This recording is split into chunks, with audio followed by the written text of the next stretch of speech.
Are things about to heat up again with the Bloodline? It's been a while since we talked about the Bloodline being sort of the central focus on WWE television, as they were for years when Roman Reigns had his sort of unprecedented run as the undisputed WWE champion.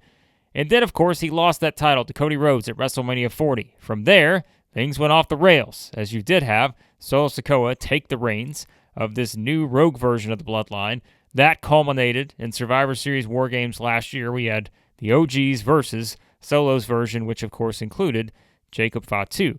And now we're in a different period for a lot of the originals for the Bloodline, right? Roman Reigns has been off television for a bit. We thought he'd be back already. He's not. He's got to come back sooner rather than later, you would think, to set up something for SummerSlam and maybe, of course, to set up something big for WrestleMania 42 next year. Jey Uso has kind of been doing not a whole lot necessarily on SmackDown as he's interacted with John Cena, R-Truth, and such over the last little bit. Jey Uso comes off of losing the World Heavyweight Championship. He's in the King of the Ring semifinals, trying to earn his way back to winning that title perhaps at SummerSlam. Sami Zayn, also in the King of the Ring semifinals. We talked about that in a previous video. You can check it out here on the channel about the possibilities for could we get Sami versus Jey in the King of the Ring finals coming up at Night of Champions. But the point is, all these guys are kind of off doing their own thing now, right? And so the original version of the Bloodline, they're just kind of, not exactly feeding into the whole Bloodline saga. Well, don't worry, because we got Solo Sikoa and Jacob Fatu. Because we know Jacob Fatu finally said those words, "I hate you, Solo." We've been waiting on him for a while, and he finally said them at Money in the Bank. And that led to this big sort of interaction on last week's SmackDown, where Jacob Fatu is sort of making it very known that it is him against the world now, and that he's not basically going to allow a snake within his own family, calling Solo Sikoa that after what Solo said to JC Mateo before Money in the Bank about, he's got this under control, and that Jacob Fatu was all gas, no brains. Well, we'll see how that plays out now, because this week we're going to get a big potential turning point to maybe bring us back to the Bloodline type saga. Now, it's not the originals tied into it just yet, but we're going to talk in a second about how that could happen down the road. But for now, we may have something brewing with this whole Bloodline saga and getting things back heated up again for all those out there like me who enjoy kind of looking at all the twists and turns with the Bloodline over the years. But now we have the setup going into Friday SmackDown, where Solo Sikoa has made it clear he wants Jacob Fatu to twist those words in another way. He wants to hear it again. "I love you, Solo." That's what he wants to hear. He wants the embrace like we've had between these two in the past. The Bloodline hug, as we called it. That's how you know that these guys really care about each other. Solo just wants to be loved by Jacob. He's going to forgive what he did at Money in the Bank, costing him a potential opportunity at a world championship.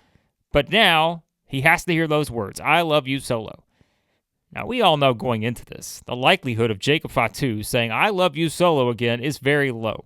He said it many times over the past year. I don't know that he's going to say it again. So what's going to happen when these two meet in the ring, and we know it's not just going to be them? How is this all going to shake out? Well, there are lots of possibilities you could look at here in terms of how they're going to maybe take this to the next level, rather than just simply, having these two exchange words and they're out of there, no physical contact, anything like that. We know that's unlikely.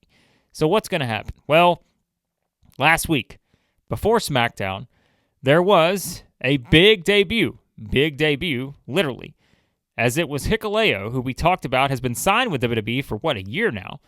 He made his debut on Main Event before SmackDown. So he had a match against Kit Wilson of Pretty Deadly. And so WWE clearly was fine with putting him out there, giving him an opportunity to see what he had in that setting. And do we think it's just a coincidence that happened a week before this big potential summit between Jacob Fatu and Solo Sikoa? This kind of gives me the vibes of that whole Bloodline acknowledgement ceremony we had last summer, which we know finished off Paul Heyman from his chapter of that story, as Heyman was taken out because he would not acknowledge Solo. This seems like somewhat of a similar dynamic, where Solo wants to be acknowledged by Jacob Fatu, just in a different way. They're not using the whole acknowledge me terminology and everything like that. Seth Rollins is using that now to try to build it up to that match with Roman Reigns we know we're going to get in the future. And so, seems like something here where could you bring out Hikuleo, finally, because we've been waiting for his presence in this whole sort of dynamic for a while now, because he has been signed again for a year to WWE and has not really made any impact whatsoever up until, being on main event last week before SmackDown. And so, is this where Solo calls in the big guy, right? He calls in Hikuleo here to come out, and you kind of have that visual of Hikuleo being able to sort of destroy Jacob Fatu just because of the stature of him, right? He's a very tall guy.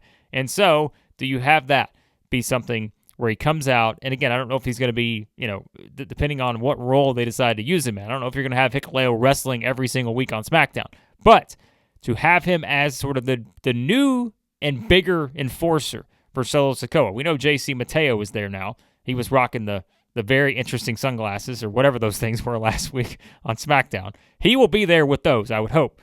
But do you want Solo to kind of take this, again, to another level?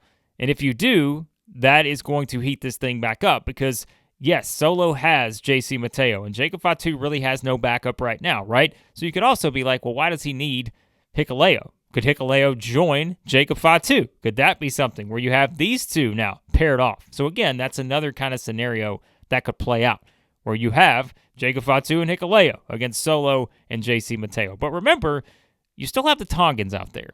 We know Tama Tonga and Tongaloa have been out for a while. And so you've got to bring them back into the mix too. And now you're seeing as we connect all these dots, no, it's not the way it used to be with the Bloodline when you had the originals and every single week you had this drama and this suspense of what was going to happen and all that. It's not going to be the same right now. But at least you can start to see the wheels turning a bit in WWE's mind of, all right, we've got these guys available. Now they've brought in Jeff Cobb / JC Mateo.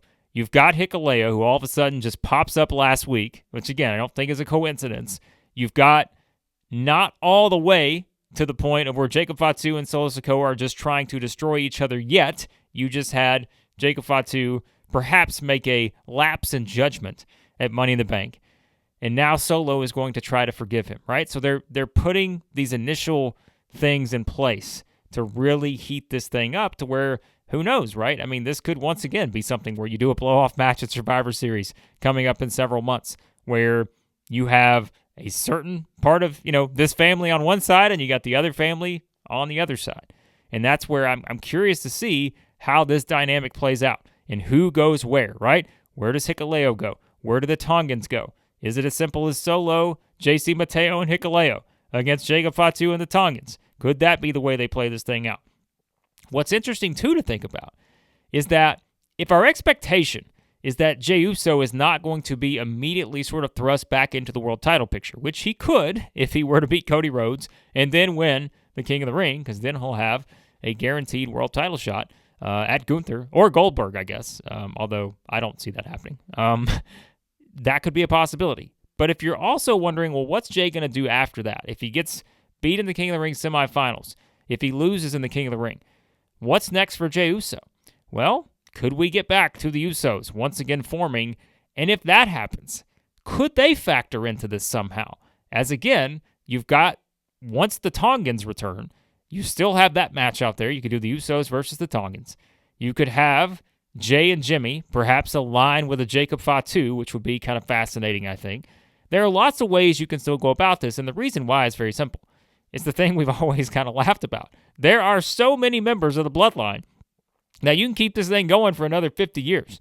I mean, there are just so many potential possibilities out there, and there are people we've not even mentioned that could factor into the story a year from now, 2 years from now, right? Does Roman Reigns ever get back into the story? Because remember, you've still got the Roman Reigns, potential Jacob Fatu stuff. Jacob Fatu is starting to reach a new level of sort of stardom out there. I mean, this is a guy, as we know, WWE has protected him as well as anybody they've had on their roster in the last little while. And so, eventually, down the road, you're not going to do Roman and Solo again. I just don't see the need for that. But, could you still do something with Roman and Jacob Fatu? Could you still somehow get the band back together rather than just having sort of, the kind of the one-off match you had at Survivor Series last year? Do they bring this back into the fold? Well, again, the problem with that is I just don't see Roman Reigns being a regular figure on WWE television ever again, to be honest with you. I just think that, clearly this is a guy who's going to move on a bit to Hollywood. He's going to pop back in for big matches, maybe several per year perhaps. And that's probably the state of Roman Reigns moving forward in WWE. And so they did a thing last year where Solo was the central figure. We all know there was very mixed reaction to that. I've said I think Solo has really let his personality come out now in this role where we're not expecting him to be Roman Reigns. You see Solo out there every week. You were kind of saying, all right, he has to be Roman Reigns a year ago. This year, he doesn't have to be Roman Reigns. He can just be this new version of Solo, which, again, I think is pretty highly entertaining. And so if you keep this going, and we see how this plays out on SmackDown on Friday, if Solo adds another bit of muscle to his group, if Jacob Fatu, who may simply say, I don't need anybody, I'm just going to run through everybody myself. That's where you have the matches, where maybe Jacob Fatu has to go through Hikuleo. He has to go through JC Mateo, and then he gets maybe the big match with Solo Sikoa.